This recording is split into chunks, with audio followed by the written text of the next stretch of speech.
Hoi, Femke hier. Nou, wie is het heel Friesland in Gers ontmeren is, zal ik even vertellen dat ik krijg leer bij mij de training van Wieke Zoon. Ik ren dus misschien wel een beetje voor op die. Ik ren sowieso een beetje voor op Fit met Femke. Zeg ik de wij een beetje van die vrijmaatjes, zeg maar. Maar ik moet zeggen, ik vond het best wel pittig, jong. Ik heb toch zo nou dan best wel les van kramp. En dan heb ik wel een hele handige tip gekregen van een collega van mij, die ik een heel soort hut rent.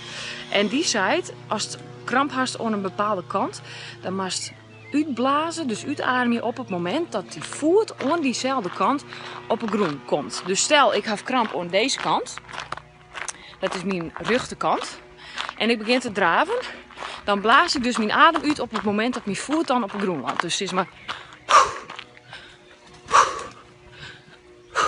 Nou ja, ik blaas nou even heel erg extreem uit, maar even om te demonstreren dat het dus zo werkt. En ik moet zeggen, dat is best wel een hele handige tip, want het wordt even, maar op een gegeven moment gaat die kramp dan oer. Dus, nou ja, mocht er wat aan gratis tipje. Hoe gaat het met die eigenlijk? Want daar ben ik wel heel benieuwd naar. Ik krijg een hele hoop reacties van mensen die het mij doen onfit met Femke. En het is echt super om te jaren. Maar ik ben wel heel benieuwd naar die ondervindings mij. Vies het heel dreig of gaat het juist heel makkelijk? Binnen misschien wel verbeterpunten? Laat het mij vooral weten. Kist dan terug een reactie te aan onder dit filmpje. Of even naar het forum dat ik hier op simmeryfriesland.nl. En hier ik heel graag van die hoe het met die gaat.